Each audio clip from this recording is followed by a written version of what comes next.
Tu vas la donner à ta maman. Allez, que Dieu nous donne la force de faire un bon cours.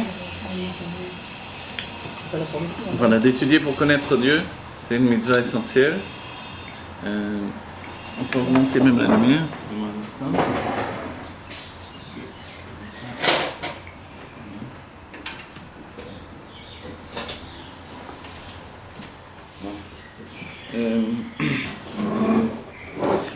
Aujourd'hui, donc, on va véritablement étudier le Seder Eshtachelut.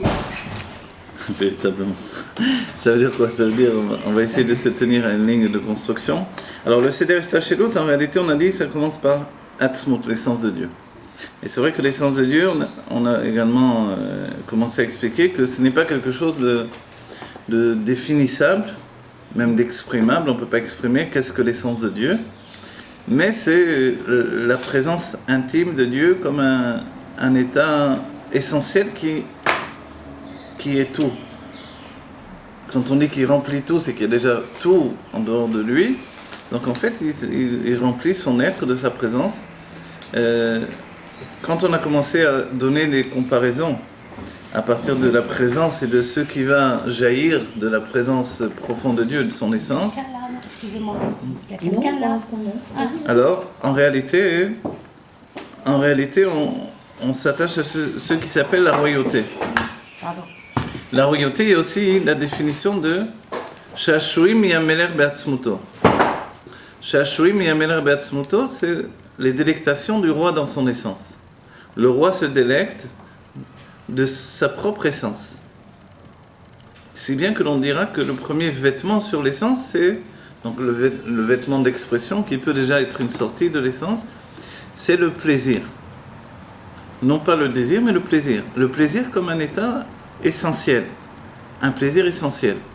Si bien que la notion de plaisir essentiel ou d'autres forces de l'âme essentielles, c'est ce qui existe quand on parle des sphérotes qui sont liées à l'essence. Évidemment, l'essence n'a pas de sphérotes, donc elle n'a pas de niveau de dévoilement, elle n'a pas de structure de dévoilement, l'essence est entière, elle est tout. Et par rapport à la création du monde, le monde créé n'a pas touché l'essence, elle n'a jamais bougé, ne s'est jamais transformée, ne s'est jamais dévoilée non plus. On dit toujours qu'il est le même avant, pendant. Voilà.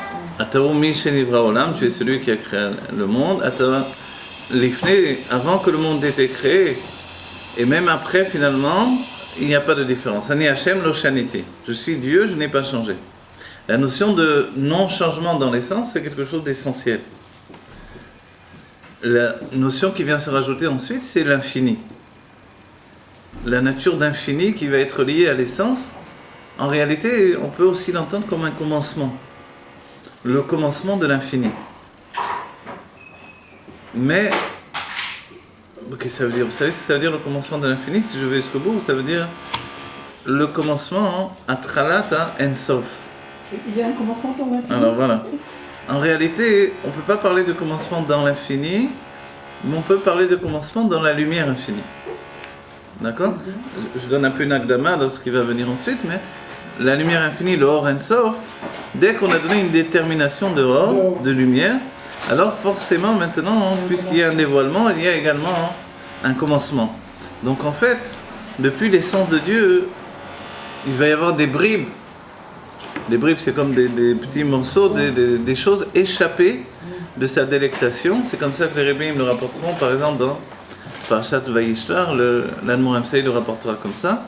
Il dira Yetzia Milachon Tson, c'est toute l'idée du Tson, le bétail, donc le petit bétail de Yaakov Avinu, qui va aboutir après aux définitions de Akodim ou Brodim, Akodim, Nekodim ou Brodim. Donc en fait, on verra dans le détail tout ça, mais tout ce qui va construire les mondes dans la construction des mondes. L'émanation des mondes au départ pour arriver à la création des mondes ensuite. D'accord? Donc en fait, au point de départ, Dieu est seul. Et ce point de départ, il est éternel.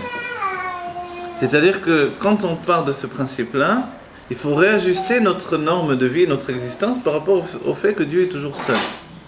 Si Dieu est toujours seul, alors pourquoi je me sens exister indépendamment de Dieu? Ça s'appelle l'exil. L'exil, c'est que l'être créé ou l'être qui a émané de la présence et de l'essence de Dieu continue à exister dans son état d'existence individuelle. Et ça ne devrait pas exister normalement. Mais ça a été voulu par Dieu pour lui créer ce qui s'appelle Dira Batartonim. On fait une projection, on va dire le commencement et la fin, mais c'est comme ça que c'est réellement par rapport à Dieu. C'est-à-dire qu'au départ, pour Dieu, le monde n'existe que parce qu'il a un désir qu'il lui soit fait Dira Batartonim. La grande question, pourquoi Dieu a créé le monde, en fait c'est beaucoup plus que ça, pourquoi Dieu a créé les mondes et la définition d'existence en général. Voilà. D'après le Midrash, souvent la Chassidut va prendre l'enseignement du Midrash, que ce soit pour la faute de Adam Rishon ou pour la raison de la création du monde. Le Zohar dira de manière à ce qu'il soit connu. Donc pour être connu, Dieu crée les mondes. Et en réalité, le Rabbi Rachab va objecter à cette définition-là le fait que dans ce cas-là, il suffisait de créer le monde de Hatzilut. Parce que sans Hatzilut, il n'y a pas de connaissance de Dieu. Mais ensuite, finalement, on s'éloigne de la véritable connaissance. Dans Hatzilut, il y a Reiyat Hamaout, on voit la nature profonde de Dieu. Dès que l'on sort de Hatzilut, on rentre dans Shmiyat HaMetziut. On entend l'existence de Dieu. Vous voyez, la définition, le point de différence est essentiel. Ça voudrait dire que Dieu est voilé à ce moment-là. Voilà, Dieu est voilé. Dès qu'il y a une sortie de Hatzilut, il y a effectivement des écrans séparateurs. Vous voyez, comme les rideaux du Beth Amikdash qui séparaient le Kodesh Kodashim de l'extérieur. Dans la Géoula, ce rideau sera ouvert, dira le Rabbi. On pourra voir à l'intérieur et accéder à l'intérieur finalement. Il y avait un seul moment dans l'année où on ouvrait le rideau. C'était au moment de la Paradoma. Quand on faisait la Paradoma donc on brûlait la Paradoma sur le Har HaZetim. À ce moment-là, on ouvrait toutes les portes du Beth Amikdash et on pouvait depuis le Har HaZetim, puisqu'il surplombe le Har Habayit, on pouvait voir jusqu'à l'intérieur du Kodesh Kodashim. Et ça, c'était un moment unique et particulier. Mais dans la Géoula, on pourra accéder au Kodesh Kodashim de par nous-mêmes. Voilà, de quelle manière, etc. Il y aura un seder, bien sûr, ce ne sera pas comme ça. Mais quoi qu'il en soit, l'ouverture sera ouverte à nos yeux. C'est même l'idée. Bien qu'il y aura également une évolution et une élévation d'accéder au Kodesh HaKodashim, d'accéder au niveau les plus élevés, et que le monde de la Géoula n'est pas un monde statique. C'est un monde où on va évoluer de plus en plus dans la proximité d'avec Dieu. Donc, quand on dit dévoilement de l'essence, ça ne veut pas dire que tout est dévoilé. On va dire, alors pourquoi ça veut dire l'essence? Il n'y a pas plus loin que l'essence. Comment on peut dire que tout n'est pas dévoilé? C'est-à-dire qu'il y a l'essence qui va être, à la notion, vous vous rappelez l'explication de Shiviti Avaye l'Enegdi Tamid, le Baal Shem Tov. Donc je dois mettre toujours devant moi la présence de Dieu. Shiviti, le Baal Shem Tov, il dit, c'est la Shon Shivayon, je mets tout au même niveau. C'est-à-dire pour moi, d'après le Baal Shem Tov, tout est Dieu.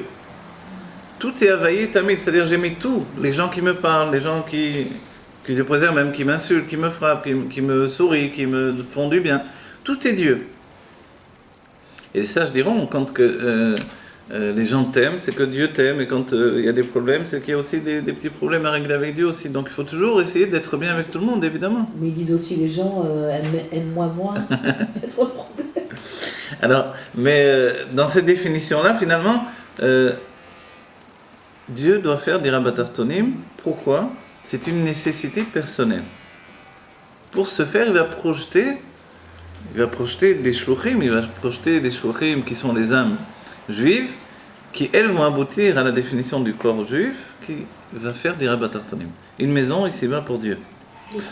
Une maison ici-bas pour Dieu, dira batartonim. Voilà. Liatlo dira batartonim, itava lo akadosh baruch hu. Pourquoi le monde a été créé? Parce qu'il a eu le désir qu'il lui soit fait une maison ici-bas. Auparavant, on a dit, le Zohar pensait que non, Dieu a créé le monde pour qu'on le connaisse.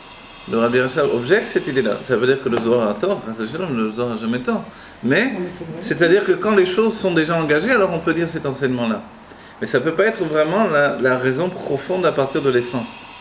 Si l'essence, il y a une projection vers la création du monde, ça ne peut pas être de manière à ce qu'il soit connu. Parce qu'alors, il aurait suffi de créer des mondes supérieurs. Le Etzraïm dira une autre raison, donc la Kabbalah du Harizal, il dira de manière à dévoiler toutes ses forces, toutes ses qualités, tous ses adjectifs. Et là aussi, le Rabbi Rachab dit, mais ça ne peut pas être un raisonnement dans cette idée-là absolument, dans l'essence. Pourquoi? Parce qu'alors c'est un raisonnement qui fait dépendre Dieu de l'autre également. C'est ce que je voulais vous dire, Voilà. il n'a rien à nous prouver. Voilà, exactement. Donc en fait, tous ces raisonnements, ils sont vrais, mais ils sont vrais à partir du moment où il y a eu une sortie de l'essence. Comme la Chassidut se rapproche de l'essence, elle définit qu'il est impossible de dire que absolument c'est la raison de l'essence de Dieu de créer le monde. Alors quelle est la raison? Et là, la Chassidut s'attache au Midrash qui nous dit Dieu ait le désir qu'il lui soit fait une maison ici-bas. Il y a des désirs Voilà. incontrôlables. Un désir, l'Admor Hazaken viendra et dira Betavot, et Tava, c'est la somme Tava. Nous, quand on entend Tava, ce désir-là, en hébreu, c'est une consonance des fois un peu péjorative. Effectivement, une Tava, on dit l'Admor Hazaken a dit Nish Tavot, il ne doit pas y avoir de Tavot. Donc, comment on peut entendre dans cette idée-là? En fait, l'Admor Hazaken vient et dit dans les Tavot, on ne pose pas de questions. Si Dieu a une Tava, il a une Tava. C'est-à-dire il n'y a pas de définition, de compréhension du désir de Dieu. C'est-à-dire que comme on est encore proche de l'essence, de toutes les manières, on peut pas poser la question. Mais c'est étrange, une fois dans un mamar parce que les rabbins ils sont magnifiques, et dans un mamar des Rabbi Rayatz, le Rabbi Rayatz rapporte cet enseignement, il dit mais Aval lama nitava.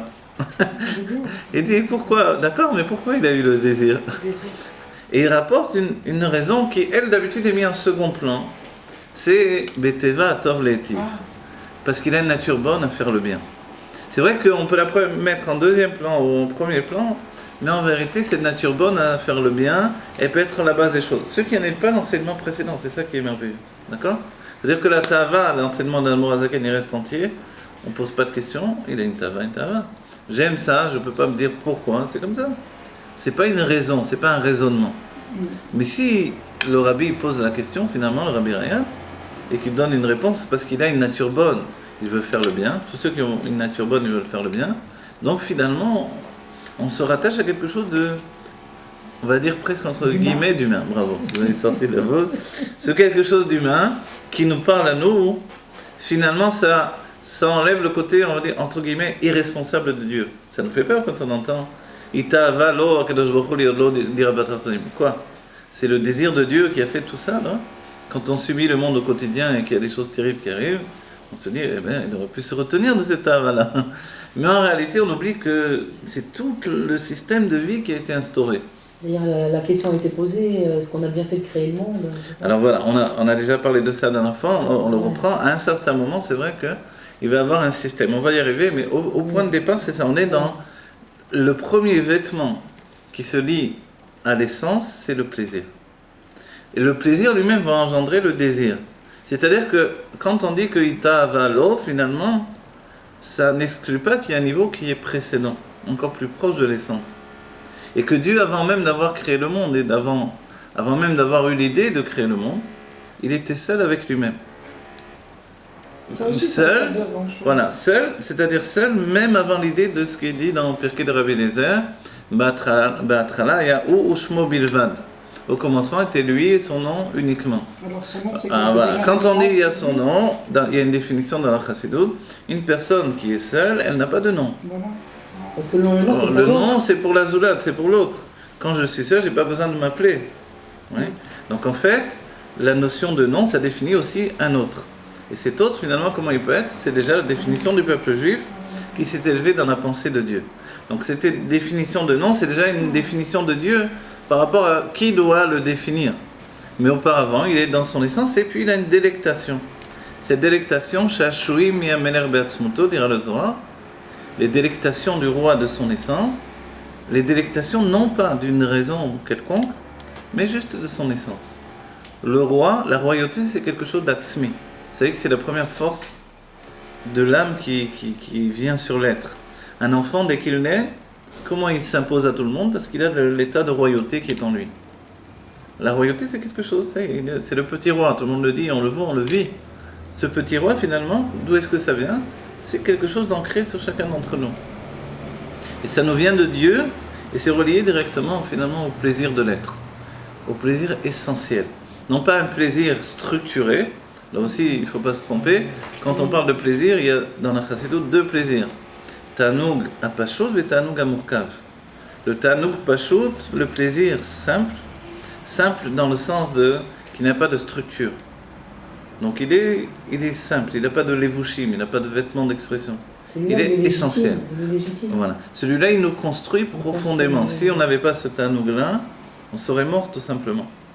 On serait mort de manière spirituelle même, pas simplement de manière matérielle. Donc le Tanouk Pashut, le plaisir simple, originel plutôt peut-être pour dire. Alors celui-là, il n'a pas de largeur, de profondeur, de hauteur, de longueur. Il est une essence proche de l'essence. Il est une essence proche de l'essence. Oui, c'est-à-dire que où il est comme quelque chose qui s'échappe de l'essence. Une essence du fait qu'il est originel. Voilà. Proche de l'essence. Voilà.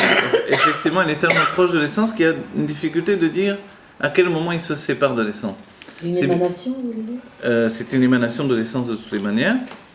Et on a dit, la définition que dira l'Anmorim Saï, c'est une yetsia de son ta'anug atzmi qui va être le commencement une sortie de son plaisir originel qui va être le commencement du matériau spirituel qui va donner la création du monde. Alors attendez, c'est important. S'il vous Ouais. plaît. Une yetsia, si un jour on a le temps d'étudier tous les livres, on étudiera dans le texte, mais une yetsia, une sortie de son plaisir originel qui va donner la naissance qui va donner le matériau de l'existence à venir, voilà. Yetsia Milshon Son. Et c'est pour ça que le texte de la Torah va parler de Yaakov avec ses brebis, et on se dit, bon, il y a que ça raconter sur Yaakov. En vérité, ça nous a l'air des choses très banales quand on... On ne peut pas l'expliquer de Hein? manière physique ou je ne sais pas. Ça, là, ce que l'on vient de dire, Oui, puisque ça va déjà parti, ça va être le matériel de le matériau de l'existence. On ne peut pas donner à ça une autre explication. On ne peut pas faire descendre. en dehors de la Yetsia, de la sortie de... Parce que ça reste jusque-là très rouhani. Non, là, c'est intentionnellement, on va dire, parce que c'est déjà beaucoup ce que l'on dit, là. Dans la Kabbalah, vous n'avez pratiquement pas de ces enseignements-là. Ah, Parce qu'à proximité de l'essence, personne ne parle, vous voyez. La Chassidut, je vous donne un exemple. Je le cite quelquefois parce que vraiment ça a été, on va dire, flagrant pour moi.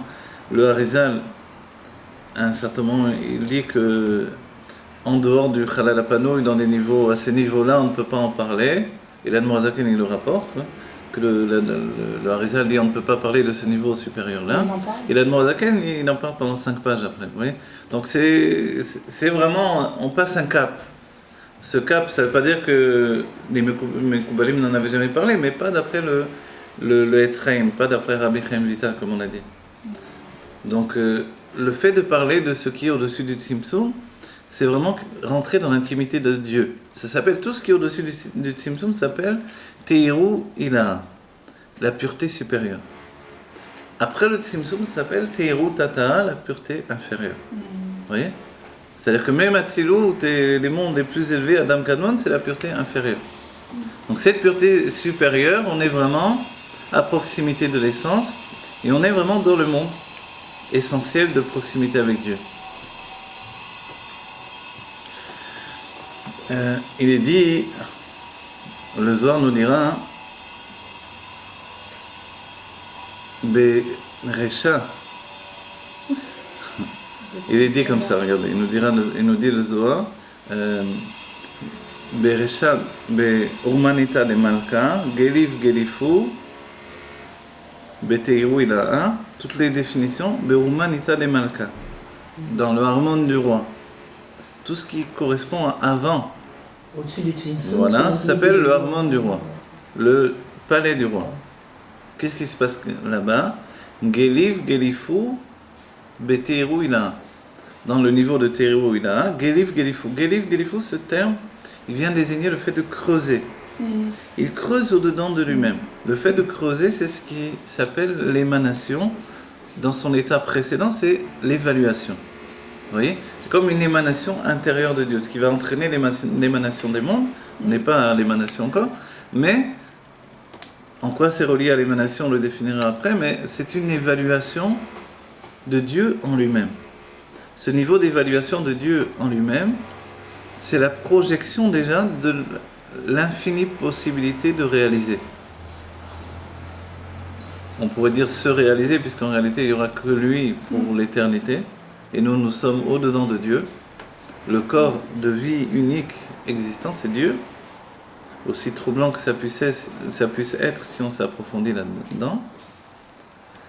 Maintenant, un petit point en arrière, quand on parle de Dieu, de l'essence de Dieu, on va dire la définition ensuite de ce qui va jaillir de l'essence de En Lo Sof, donc le En Sof.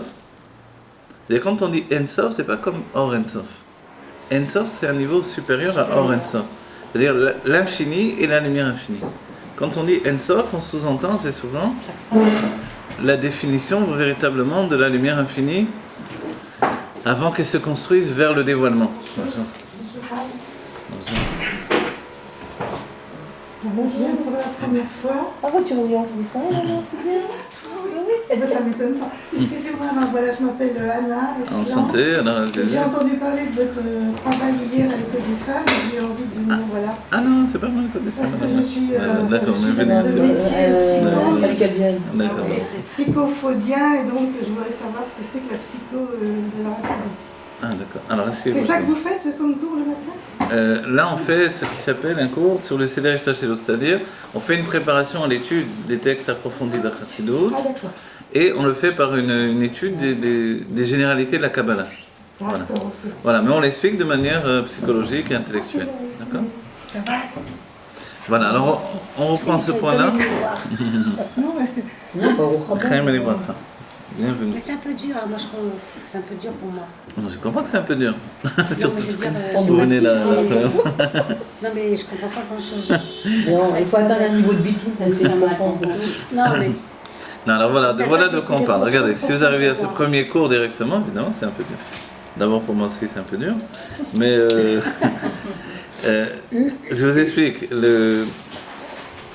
C'est un cours assez avancé, je vous cache pas. Oui, c'est pas un cours pour les débutants, mais vu qu'on a commencé à aborder pas mal de choses, on se projette et on donne une construction préparatoire à la suite. D'accord ? Ce que l'on parle, ça a l'air dur parce que finalement, on est en train de parler de choses dont on parle jamais pratiquement. Mais on est en train de parler de l'essence de Dieu. L'essence de Dieu, c'est Dieu. Quand vous dites Dieu, Hachem, c'est l'essence de Dieu. Mais au quotidien, on ne donne pas une définition. La Kabbalah et puis la Chassidut qui va s'exprimer par la Kabbalah va chercher à donner une définition, c'est-à-dire se rapprocher de tous les degrés d'expression de l'infini divin. Et bon, de toute façon, on ne peut pas faire marche arrière, on continue. Non, on continue, pas. Ah mais bien sûr. Voilà. On va arriver à des choses plus faciles, ne vous inquiétez pas. Quoi qu'il en soit, on a dit, voilà, ce que l'on voulait dire de très important. Si on dit que Dieu n'a pas de fin, donc sa lumière n'a pas de fin, en fait, le plus difficile à assimiler pour nous, être créé, en tant qu'être créé, ce que je veux dire, c'est le fait que Dieu n'a pas de commencement. Qu'il n'a pas de commencement, en fait, on n'arrive pas à saisir qu'est-ce que ça veut dire qu'il n'a pas de commencement, vous voyez ? Qu'est-ce que c'est cette notion-là ? C'est-à-dire, notre esprit est incapable d'imaginer quelque chose ou quelqu'un qui n'est pas arrivé à un état de naissance, qui n'a pas commencé à un moment ou à un autre. Et c'est pour ça, dès que les sages vont donner une définition de proximité, ils vont dire Be'atrala, donc déjà le commencement, on a donné le terme de Be'atrala, au commencement, Ayahu Ushmo Bilvad, il y avait lui et son nom uniquement. Mais ce commencement, il est par rapport déjà à un vis-à-vis, par rapport à un autre. Ce sont les âmes juives qui sont à proximité de Dieu. Et comme les âmes juives sont à proximité de Dieu, alors finalement, elles émergent de l'essence de Dieu. Comme la raison même de la création des mondes à venir. Quand Dieu a le désir qu'il lui soit fait une maison ici-bas, finalement, tout va s'attacher à ce désir. Le désir doit enfanter une volonté. La volonté n'existe pas à ce stade-là. À ce stade-là, c'est pas une abrégée. À ce stade-là, le désir n'existe pas encore. Le désir comme un intermédiaire entre le plaisir et la volonté. Donc en fait, quand on dit que Dieu a le désir qu'il lui soit fait une maison ici-bas, c'est ce que dira le Midrash. Donc comment ça se fait que le Rabbi Ariat pose la question, puisqu'on sait très bien que l'Admor HaZaken a répondu. Dans le désir, on ne pose pas de question. C'est quelqu'un a un désir, c'est tout. Parce qu'il y a un état d'espace entre les deux. entre le désir, il y a toujours un espace pour arriver à ce qui précède, c'est le plaisir. Le plaisir, curieusement, il précède le désir. Pourquoi curieusement? Parce que nous, le plaisir que nous connaissons, c'est un plaisir mourkav, attaché à un autre élément. Donc en réalité, on a un désir et après on aura un plaisir. C'est comme ça que l'on fonctionne.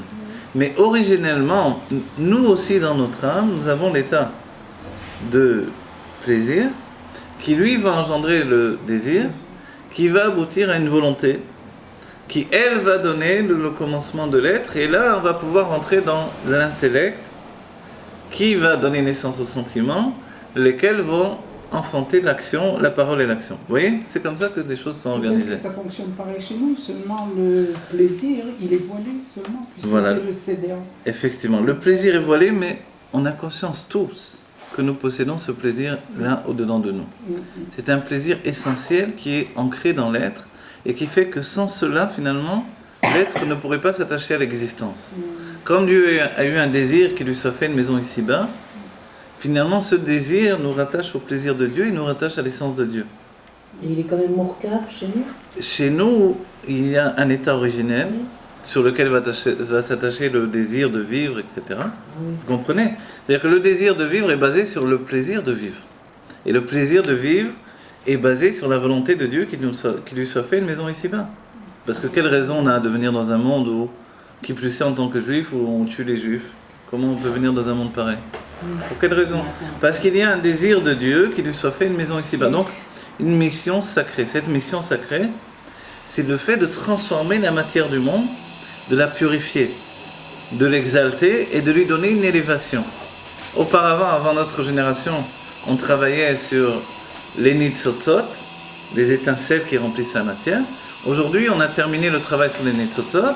Le Rabbi Rayatz a déjà annoncé la chose. Le Rabbi nous a dit que première étape, il ne restait plus qu'à faire briller les boutons. Vous savez, quand les soldats sont passés en revue, la dernière étape, c'est il faut faire briller les boutons.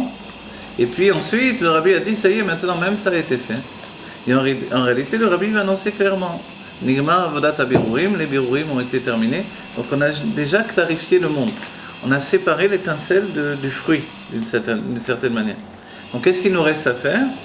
C'est vrai que commence la période de avodat hayechodim, d'unification avec Dieu, ce qui sous-entend de tout élever, ce qui sous-entend le fait de non-séparation entre Dieu et nous. Il ne doit plus y avoir de séparation. C'est-à-dire le quotidien peut être considéré comme un quotidien divin en réalité. Vous voyez? Et c'est là où ça fait toujours peur un petit peu. Cette période, elle est délicate. Que Dieu préserve à des époques où Shabbat Tzvi avait entraîné le peuple juif vers la Géoula qui était présumée, qui était complètement folle puisqu'elle elle venait d'un exalté qui se prenait pour le Mashiach, qui était épileptique. En réalité, donc tout ça, ça a entraîné le peuple juif à confondre la Géoula finale et la réalité. Aujourd'hui, c'est pour ça que le Rabbi nous prévient. Nous sommes la dernière génération de l'exil et la première de la Géoula en même temps. C'est 12 manites, on dirait en hébreu. Et dès qu'on perd l'idée que les deux fonctionnent en même temps, on est en danger en certains moments. On le voit concrètement. Donc on ne doit pas se mettre en danger. Quand il y aura vraiment la Géoula effective totalement dans tous les états de Géoula qui doivent s'imposer au monde, de délivrance, on sera les premiers à le savoir. En attendant, on a tous les deux niveaux en même temps. Et le côté de la Géoula augmente tous les jours, mais l'autre côté se défend de tous les efforts possibles. C'est-à-dire que les forces du mal se défendent de toute leur force. Parce qu'ils voient bien que la Géoula arrive, ils voient bien que le monde arrive à une purification, à une exaltation, une élévation. Mais d'où vient leur force, justement, si c'est pas de la galerie? Alors je vais vous dire, la force vient de l'essence, ne l'oubliez pas. C'est ça ce qui est... Qui est voyant, ça c'est vrai, c'est un autre point. Mais l'essence même de Dieu qui se trouve dans ce monde. Tant que l'essence n'est pas dévoilée, il y a de la force pour les forces du mal. Donc tant que le juif n'est pas dévoilé. Tant que le juif n'arrive pas finalement à l'état de proximité essentiel avec l'essence. Oui, je rajoute des mots comme ça mais ça veut dire ça. C'est-à-dire qu'il doit y avoir un moment de fusion avec Dieu qui va provoquer que cette fusion va devenir générale dans chacun d'entre nous. Il suffira d'un seul, et c'est ça ce que le Rabbi a dit. Et on en comprend d'autant mieux que nous sommes une génération d'individus. c'est-à-dire individuel. Il n'y a plus de grandes causes humanitaires, c'est terminé. Il n'y a même plus de grands courants artistiques, et c'est fini. L'individu prime. Comme il prime, finalement, cet individu doit provoquer la Géoula. Qu'il soit 1, 2 ou 3, ce sont 1, 2, 3 individus. C'est même pas 1, 2 ou 3 qui ont fusionné, non. Ce sont des individus qui ont provoqué en eux une fusion avec la présence de l'essence. Et ça, pour nous, c'est une nouveauté humaine que l'on n'a jamais connue dans tous les siècles. C'est-à-dire, c'est le contraire de l'idée de Rabbi Akiva de mourir avec son corps, c'est de vivre avec son corps. Mais son corps élevé au niveau de l'âme. Pour arriver à élever son corps au niveau de l'âme, Rabbi Akiva avait voulu toute sa vie mourir Bel Kiddush Hashem. Pour nous, c'est le contraire exactement. C'est-à-dire vivre au niveau du corps. Que l'âme vive enfin au niveau du corps. Ça nous a l'air faux, puisque pour l'instant, le corps, il veut boire, dormir, se reposer, etc. Mais pas servir Dieu. En réalité, c'est parce qu'il ne sait pas qu'il est beaucoup plus élevé que l'âme. Donc en fait, il faut arriver à ce stade d'éveil du corps lui-même, et pour ce faire, il faut passer par une étape où l'âme animale est totalement passionnée par la connaissance de Dieu. Passionnée, exaltée par la connaissance de Dieu, elle est enflammée. Et n'oubliez pas une chose importante, c'est écrit dans Kuntra Saïd Palou de l'Anmour Saïd, notre âme ne peut évoluer que quand on a un émerveillement divin. S'il n'y a pas d'émerveillement divin, l'âme est statique. Ça vient par l'étude. Et ça vient par l'étude uniquement. Voilà. C'est ça. L'émerveillement divin va provoquer une élévation de l'âme. C'est certain qu'il y a des niveaux de l'âme qui sont liés au maasé, à l'action matérielle, etc. Le niveau de nefesh, c'est ce qui est lié à l'action matérielle. Quand on obtient le nefesh, véritablement, c'est qu'on a parfait, on est arrivé au niveau de la perfection de l'action matérielle. Mais ma perfection à moi. Ensuite, il y a le roi, les sentiments. Mais tous ces niveaux ne vont passer au stade de l'élévation que par une exaltation à chaque fois, un émerveillement. Et l'idée qu'on ne doit pas s'émerveiller, qui venait de l'Admour Hazaken, c'est dans le monde matériel. Et aujourd'hui, donc, on comprend bien que, compte tenu que je ne suis pas émerveillé du monde matériel et que ce n'est pas un monde extraordinaire finalement, aussi extraordinaire qu'il aurait pu être, le seul côté extraordinaire qui existe dans le monde, c'est le fait qu'il soit le vêtement d'expression de Dieu. Donc en fait, il devient extraordinaire, mais d'une autre raison. Et ça doit m'exalter finalement. Et quand on voit la présence de Dieu dans notre vie à chaque instant, l'ashgacha pratit, la présence de Dieu, finalement, c'est vrai que cette présence de Dieu et le fait qu'il mène chaque chose dans ma vie doit aussi m'apporter une exaltation. Cette exaltation, elle m'attache à Dieu dans la présence au quotidien de Dieu dans ma vie. Mais ça n'annule pas mon travail intellectuel, ni mon travail de sentiment dans ma tefila. Et malheureusement, on est un peu infirme au niveau de notre tefila aujourd'hui, de notre prière. Les gens prient très vite, on ne fait plus de travail de prière réellement. Peut-être parce que justement, on se projette plus vers les mondes divins d'une certaine manière. Et que notre volonté, c'est de vivre Dieu ici-bas dans l'essence du monde.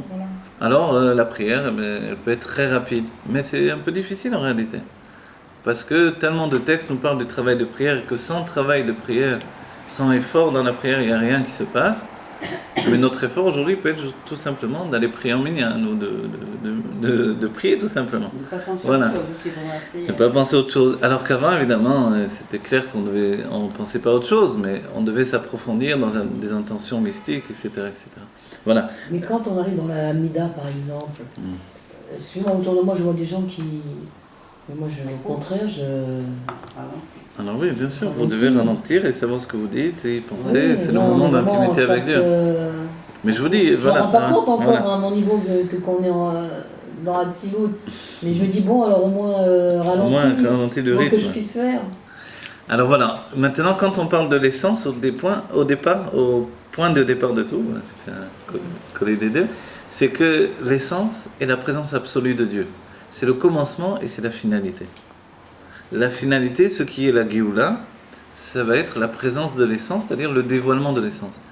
On a dit une chose incroyable, c'est qu'auparavant, il est défini qu'il est impossible. Si l'essence se dévoile, ce n'est pas l'essence. Oui. Imumid Galé, dit le Rabbi, alors ça ne peut pas être l'essence. Donc comment dans la Géoula, oui, l'essence va se dévoiler, a priori ça paraissait impossible. Les Mekoubalim objectent cette idée-là, les kabbalistes. J'avais des discussions très enflammées avec les kabbalistes à cause de ça, quand j'étais en shlichut. Des fois, on se crée parce qu'ils disaient non, c'est pas possible. Mais oui, c'est le chidouche, c'est la nouveauté en réalité, d'un certain point de vue. Et puis c'est son ratson. C'est sa volonté. Mais comment c'est possible finalement? Comment effectivement ça va être possible? A priori, ils ont raison de dire que c'est impossible. Donc, on peut avoir un niveau intermédiaire entre l'essence et l'état de dévoilement. Et c'est vrai qu'il y a ce qui s'appelle l'essence de la lumière infinie, qui est intermédiaire. Donc peut-être qu'on peut penser que c'est ça. Mais en réalité, le rabbi dit clairement, moi-même j'ai supposé que c'était ce niveau-là, vous voyez? Mais finalement, on est obligé de renoncer même à ça, on avance. Et on comprend que non, même ça c'est faux. C'est-à-dire que c'est l'essence, un point c'est tout. On a besoin de qu'il est bonne nouvelle pour le peuple juif. L'essence, un point c'est tout, c'est-à-dire que le travail de l'exil confronté à un monde de non-dévoilement divin permet au final le dévoilement de l'essence. Pourquoi? Regardez, là c'est très important. Pourquoi le monde que nous vivons est un monde où il n'y a aucun dévoilement, donc le monde de Asiya, le monde de l'action où nous nous trouvons, il n'y a pas de dévoilement divin. Est-ce que quelqu'un voit Dieu? Non. Voilà, même s'il a trop bu, il a du mal à voir Dieu, même, etc. Vous voyez? Même les champignons hallucinogènes, pardon, ça ne fait pas voir Dieu. On voit des tas de choses, je ne sais pas quoi, mais Dieu, on ne le voit jamais. Alors, comment ça se fait qu'il est là? Comment je sais qu'il est là? D'abord parce qu'il nous l'a enseigné, et que c'est la finalité de tout. Et une autre réponse, d'abord on le voit dans le Rambam aussi, n'oubliez pas, le Rambam le dit clairement, il dit « Be'amita timatso nimsa'u kol hanimsa'im » Le Rambam, quand il parle finalement de la création du monde et la présence de Dieu, il ne parle pas de création. Il parle d'état absolu de la présence de Dieu. Et que tout se trouve parce que Dieu est là. Vous voyez, et c'est curieux, ça vient objecter totalement la Torah écrite. Évidemment, c'est une objectation dans le sens où on accepte la Torah écrite. Vous voyez. Donc dans la Torah orale, le Rambam dit Be'amitat imatso, de la vérité de son être. Imatso, ça veut dire le fait qu'il soit. Nimsa'u kol hanimsa'im, tous ceux qui sont se trouvent. C'est-à-dire en réalité, il n'y a pas d'acte de création dans cette idée-là. Oui. Donc, et ça, les Mekoubalim acceptent totalement les paroles du Rambam. Parce que, voilà, l'essence, elle n'est pas dans un état de devenir. Et nous, on a été projetés dans un état de devenir. On est tout le temps en train de devenir. Devenir meilleur, avancer dans notre âme, comprendre plus. Vous voyez? Or, Dieu, c'est le contraire du devenir. Donc, les seuls niveaux où Dieu se dévoile, c'est justement dans tout ce qui ne devient pas, dans tout ce qui est. Qu'est-ce qui dans notre monde est? La matière du monde, le corps, vous voyez? L'enfant dans son état premier, ou nous-mêmes dans notre état premier, mais pas l'être évolué et intelligent, le contraire de l'essence de Dieu. Vous voyez? Donc en fait, d'où même les forces du mal vont tirer leur force de s'opposer à la Kedusha, à la sainteté et aux Juifs, de l'essence. C'est l'état d'être qui s'oppose à l'état de devenir. La lumière infinie, c'est l'état de devenir. Vous comprenez, c'est un peu philosophique, mais il y a deux états, être et devenir. Oui, mais alors dans le devenir, Dieu n'est pas, je ne comprends pas, l'essence de Dieu n'est pas. Alors, dans le devenir, ce n'est pas l'essence de Dieu. C'est pour ça que l'on dit tous les jours, je vais vous donner un exemple, on dit tous les jours, Kadosh, Kadosh, Kadosh, Hashem Tsevakot, Menuch Haaretz Kevodo. On dit cette phrase parce que les anges le disent. C'est rapporté donc dans les Nevi'im et dans le Navi qui nous l'a enseigné, on nous a transmis. Mais ce qu'il y a d'extraordinaire, c'est que les anges attendent que nous le disions le matin dans la prière pour le dire eux à leur tour. Qu'est-ce qu'elle veut dire cette phrase? Kadosh, ça veut dire Mouvdal, séparé. Séparé, séparé, séparé. Les anges, tout à coup, se rendent compte qu'ils pensaient qu'ils étaient fondus avec la proximité de Dieu, proches de Dieu, et tout à coup, ils s'aperçoivent qu'ils ne sont qu'à un niveau de Héara, de lueur de Dieu, et qu'ils sont extrêmement éloignés de l'essence de Dieu. C'est pour ça qu'ils sautillent, pour le voir, c'est ça? Oui. Et pourquoi, en fait, ils ont accédé à cette connaissance, cette conscience? Parce que le peuple juif, tout à coup, a dit dans notre prière, on a dit Kadosh, Kadosh, Kadosh. Si nous disons que Dieu est séparé de nous, alors que nous sommes la raison de l'existence du monde, y compris la raison de l'existence des anges, alors ils se disent, alors c'est certain que nous, on est totalement... Donc tout ce qu'on croyait, la proximité de Dieu, se disent les anges, on est juste une héra, une lueur qui émane de Dieu, mais on n'a rien à voir avec l'essence de Dieu. Où se trouve l'essence finalement? Elle se trouve dans le non-dévoilement. Tout ce qui est non dévoilé au niveau divin est plus proche de l'essence que le dévoilement divin en réalité. Et c'est pour ça, en Égypte, il a fallu soumettre l'Égypte, parce que l'Égypte était gouvernée par Paro. Paro, ce sont les lettres de Afar, de la poussière. Oui, ce sont les mêmes lettres.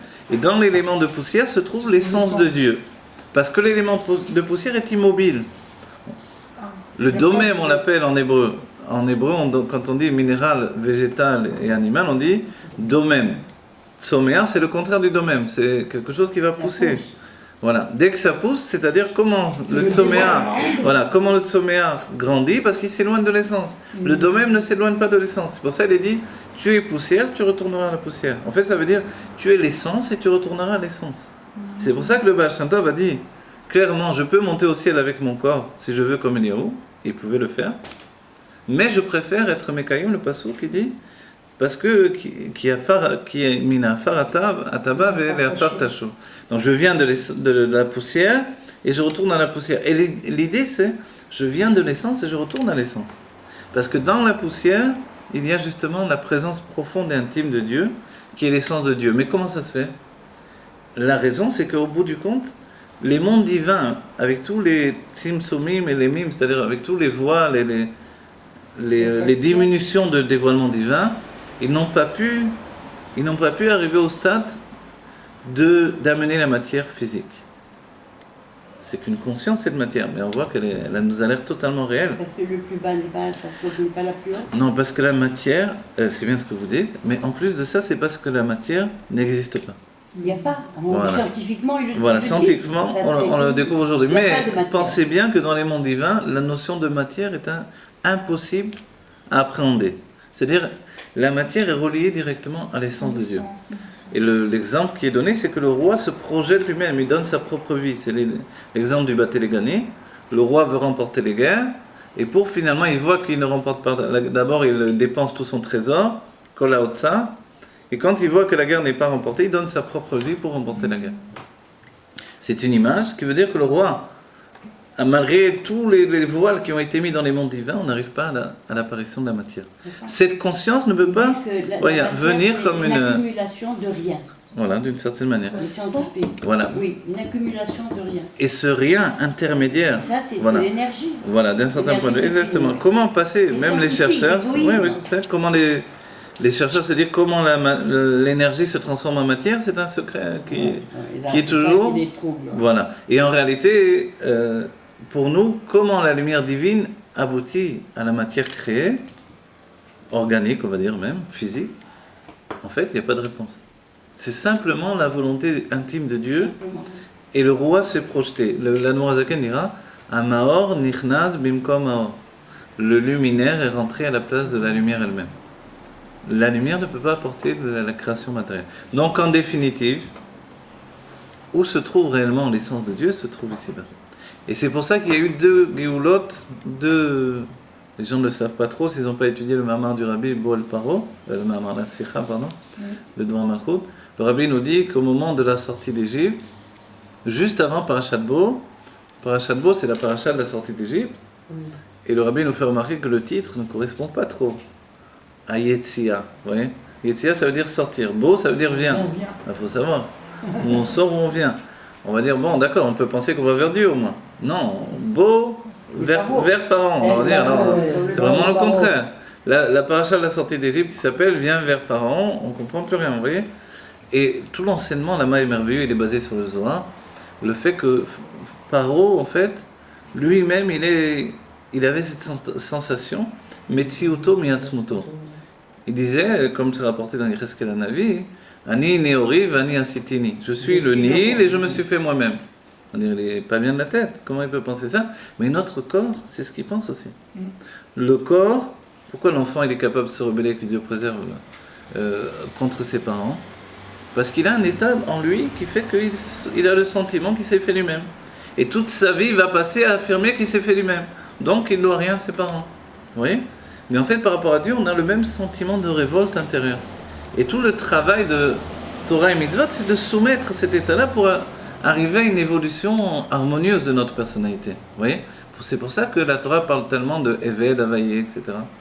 On nous dit, tu dois choisir où tu es l'esclave de Paro, ou tu es l'esclave de Dieu. On va dire, mais je ne peux pas arrêter d'être un esclave entre les deux. Je dois être un serviteur à tout prix. Je ne peux pas être libre. Ouais. La vraie liberté, c'est d'arrêter d'être le serviteur du monde et de commencer à être un serviteur de Dieu. Entre les deux, il n'y a pas. Quand on en prend le hall sur nous, on a qui Voilà. La vraie liberté que l'on peut atteindre, nous, passe par le fait de prendre sur nous le joug de la royauté divine. Et ça a l'air fou. Comment quelqu'un qui prend sur lui la soumission peut devenir libre? Ça a l'air fou, non? C'est même pas normal, on va dire intellectuellement, on dit il y a un problème. Mais ce problème, il est la solution en elle-même. C'est-à-dire que c'est parce qu'on se délivre du joug de la royauté terrestre que l'on peut être vraiment libre de se donner à Dieu et de comprendre que quand on sert notre Créateur, finalement, on fait partie de ceux qui ont créé le monde. Et on est choutaf dans le Maaseh Bereshit. On est associé, parce qu'à la base c'était comme ça. Vous vous rappelez le Tzemar Tzedek, qu'on a vu le Hayom Yom, c'était hier, le Hayom Yom d'hier, où le Tzemar Tzedek a été... vous savez qu'il a été condamné à mort le même jour, je ne sais pas combien de fois de suite, etc. Il a enlevé tous les décrets les uns après les autres. Et l'une des choses, alors, quand il a été jugé, parce qu'il s'est opposé au fait de transformer l'éducation juive. Le gouvernement voulait diriger l'éducation juive, et lui s'est opposé clairement et fermement. Et ce jour-là, alors, donc les autorités ont voulu ils l'ont arrêté plusieurs fois en réalité dans la même journée. Et ils ont dit, mais c'est une rébellion contre la royauté. Parce qu'à l'époque, c'était encore le tsar. Il a dit, une rébellion contre la royauté terrestre, elle peut être passible de la mort du corps. Mais une rébellion contre la royauté divine, elle est passible de la mort de l'âme. Qu'est-ce qui est préférable dans les deux cas? Et en fait, c'est ça notre état d'esprit. Évidemment, pour nous, se rebeller, ça nous a l'air aussi difficile. Parce qu'on est des âmes plus inférieures que de ce niveau-là. On ne sait pas ce que c'est d'être totalement relié à Dieu pour l'instant. Mais on le sait profondément en nous. On ne sait pas ce que c'est au niveau dévoilé de notre être. Au niveau caché, on le porte en nous inconsciemment. Voilà. Donc en fait, le travail de l'essence, ce qui est extrêmement curieux, c'est que quand on parle de l'essence de Dieu, on a une projection dans le monde terrestre ici-bas. Pour terminer l'enseignement par rapport à Parashat Bo, ce qui est essentiel de comprendre, c'est que justement, la véritable Géoula, elle n'a pas été la sortie d'Égypte. Elle a été le fait que Moshe est rentré dans Pharaon. Dans Pharaon, ça veut dire qu'il est rentré dans Pharaon. Il est rentré dans, on va dire psychologiquement, dans l'inconscient de Pharaon. Il est rentré dans le côté spirituel de Pharaon, dont il avait certainement pas lui-même conscience. Et ce côté spirituel, c'est la présence de Dieu, l'essence de Dieu qui se cache dans la poussière du monde. Je crois qu'il avait peur quand même. C'est pour ça que il a eu très peur. Il a dit, je t'accompagne, n'aie pas peur. Exactement. Et Boel Paro, et Dieu vient avec Moshe dans Pharaon. Mais ensuite, Paro va dire à Moshe, fais attention, si tu vois encore ma face, tu vas mourir. Et Moshe dit, oui, tu as raison, je suis d'accord avec toi. Pourquoi? Parce que Moshe ne comprend pas comment il a pu rester en vie, c'est-à-dire continuer sa mission avec le peuple juif, et avoir accédé à l'essence de Dieu. Mais de là, le rabbin nous fait comprendre qu'on a vécu la Géoula, la sortie d'Égypte, comme une délivrance, et c'est vrai, c'est le commencement de toutes les délivrances, mais la véritable délivrance était là. Si tout le peuple juif était rentré dans Pharaon, on aurait accédé à la délivrance complète et véritable, absolue. Et Moshe savait qu'il ne pouvait pas apporter cette délivrance pour l'instant. Et c'est pour ça qu'il a dit, Shlach na beyad tishlach, envoie de la main de ton chaliar amétique, qui est le Mashiach définitif. Mais cette sortie-là, elle nous enseigne qu'est-ce que la véritable Géoula. La Géoula véritable, ce n'est pas fuir le monde, parce que ça veut dire tout simplement que Dieu ne se trouve pas quelque part. Je fuis un monde où il n'y a pas Dieu, je vais chercher Dieu ailleurs. C'est-à-dire que dans cet endroit-là, il n'y a pas Dieu. Or, c'était la même problématique avec Adam Arishon. Le Nachash est venu lui dire, tu acceptes qu'il n'y ait pas Dieu dans les Shalosh Klipot Atmeot, ça ne te dérange pas. Donc tu peux très bien rester dans ton Gan Eden, mais là-bas, Dieu il ne se trouve pas là-bas. Donc il y a un endroit dans le monde où Dieu n'est pas présent. Donc en fait, c'est pour ça que Adam Arishon sort de son Gan Eden, il fait un Messirut Nefesh immense, c'est l'explication de la Chassidut, et il rentre dans le monde pour faire pénétrer le mal en lui, commencer le birour du mal, jusqu'à arriver à clarifier le monde et qu'il n'y ait plus qu'un monde de bien, le monde de la Géoula. Donc la Géoula, c'est rentrer dans le monde, on va dire le monde essentiel, c'est-à-dire rentrer dans l'essence qui se trouve dans le monde. De manière intermédiaire, il a fallu soumettre la poussière du monde, et c'est pour ça qu'il y a eu les 10 makot, pour dévoiler les 10 sphirotes dans la matière du monde. C'est-à-dire que la matière du monde finisse par accepter le dévoilement divin. Et c'est comme ça que ça a amené Matan Torah. S'il n'y avait pas eu les 10 makot, les 10 plaies de l'Égypte, il n'y aurait pas pu avoir le don de la Torah. Le but des 10 plaies d'Égypte, c'était que les 10 dévoilements divins des mondes supérieurs puissent pénétrer dans le monde de la matière. C'est-à-dire que la matière finisse par accepter ça. Bécoir, elle n'a pas accepté de manière... Bécoir, on l'a obligée. Parce que, comment ça se fait qu'elle n'acceptait pas? Il faut qu'elle soit supérieure pour repousser ça. C'est parce qu'au-dedans d'elle se trouvait l'essence. Et que Moshe a dit très bien, moi j'ai peur. Et que Dieu a dit toujours, donne du kavod à Paro. Donc c'est pas que Moshe est arrivé, il a manqué de kavod, non, il lui a donné du kavod parce qu'en réalité, derrière cette royauté se trouvait la présence profonde et intime de Dieu. Donc c'était finalement une lutte engagée entre les 10 sphirotes qui sont que le dévoilement divin et l'essence de Dieu qui se trouve dans la terre. Et comme la poussière de la terre est attachée à l'essence de Dieu, forcément elle ne se laisse pas faire. Et on voit que dès le début du monde, c'était comme ça, puisque la terre a désobéi à Dieu. La première, avant même Adam Arishon, Dieu a dit qu'il y ait un arbre fruit qui donne des fruits. Et la terre a dit, mais si je fais pousser un arbre qui a le goût du fruit lui-même, les hommes ne vont pas attendre que le fruit pousse, ils vont couper les arbres, ils vont manger les arbres. Il n'y aura plus de fruits, il n'y aura plus d'arbres tout simplement. Alors la terre a désobéi, il a fait un arbre qui fait des fruits. Au début, il était écrit Etz pri au Sepri, après il était écrit Etz au Sepri. Le seul arbre dont on dit qu'il a le même goût finalement que... Voilà, c'est le Etz Adat Tovera. Et on voit la poussière, d'où la poussière désobéit à Dieu, comment c'est possible? Parce qu'il y avait dans la poussière la présence de l'essence qui fait qu'elle a un sentiment d'autonomie. Ce sentiment d'autonomie, il va être la base de tout. Il va même être la base du fait qu'Adam Arishon va pouvoir se laisser toucher et atteindre par la faute. On va dire d'où est-ce qu'il est. Il y a une généralité, c'est que si je ne possède pas une chose en moi, je ne peux pas être touché par cette chose. Vous vous rappelez l'enseignement du Baal? Voilà, le Baal Shem Tov nous dit que quand on voit le mal chez un autre, c'est qu'il est en nous. On va dire, mais alors c'est obligé tout le temps, parce que si on voit des fous du matin au soir, on va toujours penser qu'on est fous nous-mêmes, il y a des fous furieux dans le monde. Voilà. Alors en réalité, la définition c'est que si je vois le mal et qu'il me fait de la peine, mais c'est-à-dire par rapport à un autre juif, il ne me sépare pas de ce juif, ou il ne m'horrifie pas, mais ça me fait de la peine qu'un autre juif souffre de ça ou quoi que ce soit, c'est que la chose n'est pas en moi, mais oui, c'est important. Oui, ouais. Et si ça m'énerve, c'est qu'elle est en moi. Voilà, si maintenant ça me révolte, ça me repose de ce juif, c'est que j'accepte pas ce qui est mal en moi et que forcément je ne peux pas le supporter de le voir chez un autre. Ah d'accord, Voilà. voilà. Donc voilà, je le repose dans ce cas. Voilà, ce point il est important parce qu'en finalité, c'est vrai qu'on ne s'en sort plus parce qu'il y a des telles erreurs dans le monde. Moi aussi je suis comme ça. En potentiel, on peut être le plus terrible des hommes, mais voilà. Donc Adam Arishon, comment ça se fait qu'il a pu accéder à la faute? C'est qu'il avait en lui quelque chose qui tendait à l'autonomie. Il a voulu être autonome, il a voulu se séparer de Dieu. Qu'est-ce qui l'a poussé à se séparer de Dieu? C'est que son corps était fait par la poussière de la terre. Dieu a pris la terre du monde et il a fait le corps d'Adam Arishon. Et ensuite, il a insufflé l'âme au-dedans de lui. L'âme ne pouvait pas fauter, l'âme, ouais. Mais le corps lui-même, oui, il pouvait. Et c'est ce corps qui, lui, est une proximité avec le Nachash. Ce qui est étrange, finalement, c'est que le corps d'Adam Arishon était fait d'ongles et qu'il était tellement spirituel. Et si c'était un corps fait d'ongles, comment ça se fait? Les ongles sont faits avec de la terre, non? Dans ce cas-là. Alors, mais nous, le corps que l'on a, c'est le corps du Nachash. Bon, j'ai posé une question, je n'ai pas répondu pour l'instant. On verra par la suite. Mais on revient à l'essence de Dieu. On a bien compris, on a fait une projection, mais c'est essentiel. L'essence de Dieu, elle est le contraire de tous les dévoilements qu'on verra dans les mondes divins. Voilà. Et c'est pour ça qu'en fin de compte, on a, nous, notre génération la plus basse, la génération où il n'y a aucun dévoilement divin.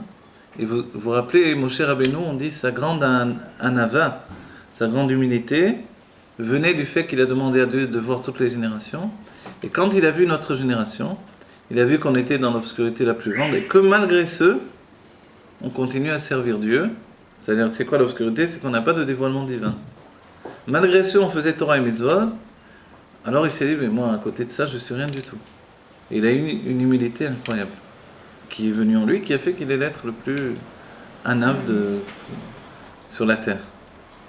Vous comprenez cette idée-là? C'est-à-dire que notre génération dévoile que, en réalité, on n'a aucune raison logique de faire Torah et Mitzvot. Ben oui, après tout ce... Parce que si vous voyez Dieu, que Dieu vous apparaît, que vous avez un miracle, que si... D'accord. On comprend que vous fassiez Torah et Mitzvot. Mais si au quotidien, on a une vie normale, nous sommes des gens normaux dans une vie normale, on ne voit pas pourquoi je vais servir Dieu. Mais c'est légitime de dire qu'on ne comprend pas ce qui arrive, c'est légitime. Bien sûr que c'est légitime. Non, bien sûr, non, on ne comprend C'est pas. mes rêves, quoi, c'est pas ça. Non, vous inquiétez pas. On ne comprend pas, mais en même temps, il y a de quoi comprendre, si vous voulez. Oui, c'est ce que vous avez dit Voilà. tout à l'heure. Humainement, on ne peut pas non plus s'enfermer avec des bêtes sauvages et dire mais Oui, elle est morte, voilà, c'est bête c'est ça. sauvage. Voilà. Elle est morte, mais tu le sais, tu es au courant. Oui. Bon, voilà, on arrête ici peut-être ce premier cours, on fait la pause ici. Voilà, que vite, on est la Géoula Mitzvah Shlema. On va ensuite se projeter plus dans la construction des mondes à partir de là. Il faut insister sur le fait de l'essence et sa finalité. C'est à la fois le commencement et la finalité. C'est ça ce qui est extraordinaire finalement en parlant de l'essence. Elle est le plus élevée et le plus intime et le plus proche de nous finalement. C'est tellement proche de nous qu'on le connaît au quotidien et que c'est ce avec quoi on vit au quotidien. Voilà, que vite, on est le dévoilement de l'essence, terre familiale de la Amen.